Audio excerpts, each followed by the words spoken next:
was the police chief for the city of Rancho Cucamonga, which is one of our contract cities. Was promoted to deputy chief in 2003, assistant sheriff in 2005, and then I was serving the executive staff office of the sheriff for our wonderful sheriff and my friend and mentor, Gary Penrod. And Gary Penrod, 2 years into his last term, he was a sheriff for 14 years and was on the department for 34 years, got a group of us together and made an announcement that he was going to be retiring midway through his term. And he wanted to know if any members of the executive staff would be interested in being sheriff. Well, any of you that know me and my friends, I'm not really a politician, I'm a cop's cop, but I raised my hand and I said that I would be willing to do the last 2 years of Gary Penrod's term. The Board of Supervisors appointed me 16 months ago to fulfill the last 2 years of Sheriff Penrod. And there's an election coming up next Tuesday, and I am running for election. I've been married for 30 years. My wife Monica. We have one son who's 19. He's just finished his first year at the Air Force Academy in Colorado Springs. I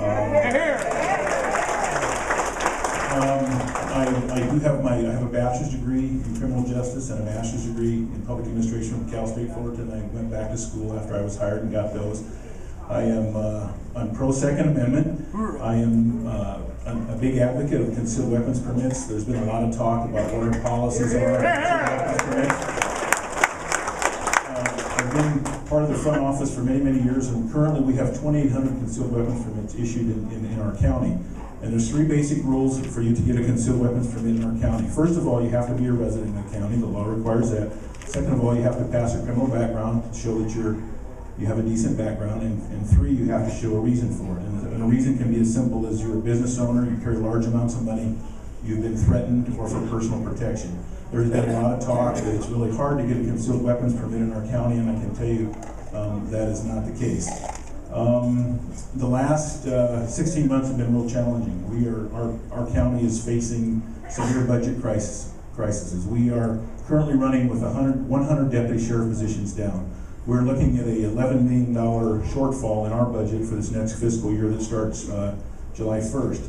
Last year, well actually 2 years ago, we saw this crisis coming and we were able to trim back our overtime by 30%. We were able to trim back our services and supplies by 20%.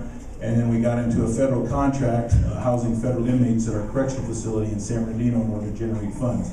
And I'm happy to say, for the first time in the history of the Sheriff's Department, we returned $5 million back to the county's general fund last year. As you know, we provide law enforcement services for 14 of the 24 cities in our county. The Upper Desert here, with the exception of Barstow, we are your police department, and we don't take that lightly.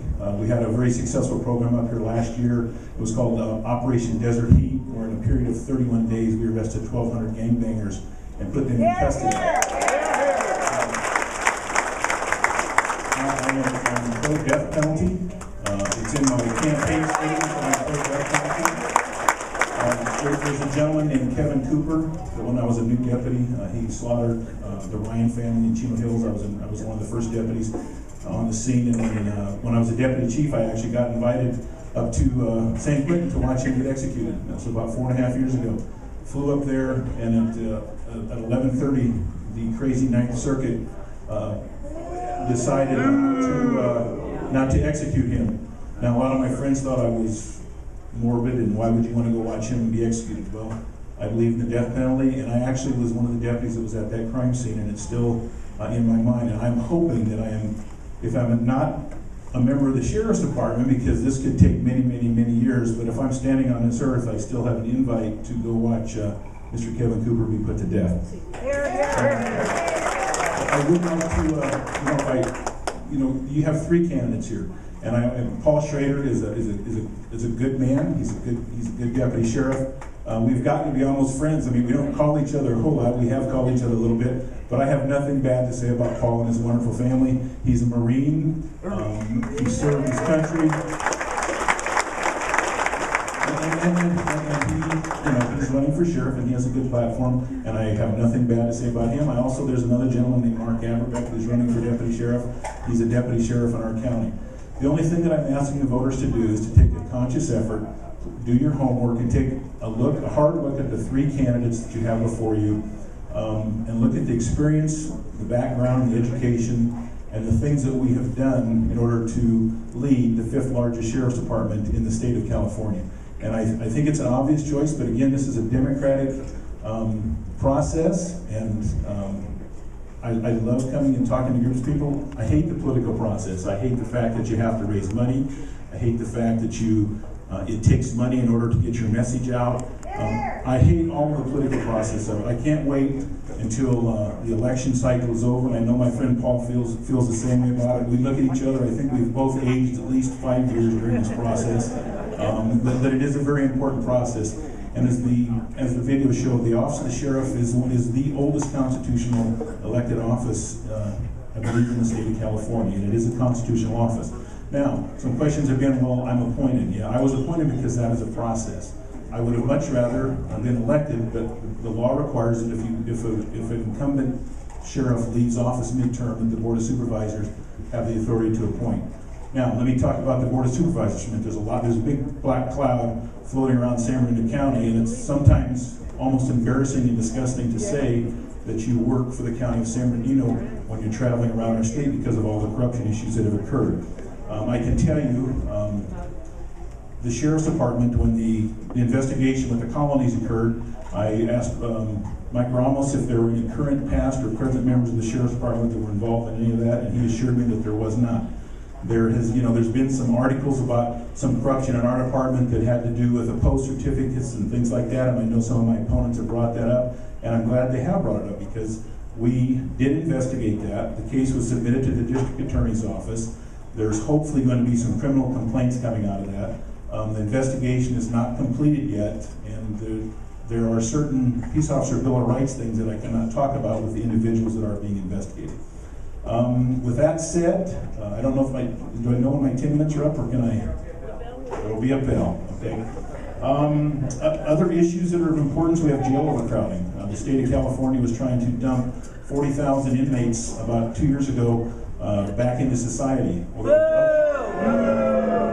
Of those 40,000, 7,500 of them were going to come back to the county of San Bernardino because those are the folks that we sent up there. We fought hard to not have that occur, and currently the release of the 40,000 is being upheld right now in the U.S. Supreme Court. There was a law that was a really poor piece of legislation that was passed this last January that required sheriffs throughout the state to commute sentences of those people that were in custody in a nonviolent criminal act. We fought that very hard. We wrote letters to our legislators. We wrote letters to the governor. We wrote letters to Matt Cate, who was the director of our correctional system. And that was a piece of legislation that was forced on us, and it forced the sheriffs throughout the state of California to do early releases of inmates. I get asked all the time, why can't we do what Sheriff Joe Arpaio does in Arizona?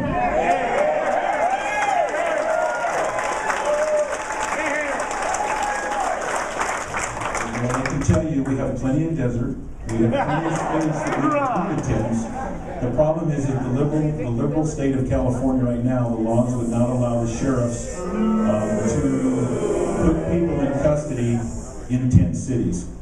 The people that we have, the people that Joe Arpaio has in his tent cities are the folks that we currently have by law on our work release programs. But again, that's an issue that needs some work. We have not, one of the problems is the state of California has not built a real prison for over 20 years in our state, and our population is not quite doubled, but there's been a significant increase in our population, and we are bursting at the seams. We have 5 correctional facilities in our county. One of the largest ones up here is in Adelanto, and I'm happy to say that our sheriff's department in our county is first in line for AB 900 funds. They're going to be adding hopefully 1,300 new beds to that correctional facility, and hopefully we can keep a few more of these folks that need to be in jail.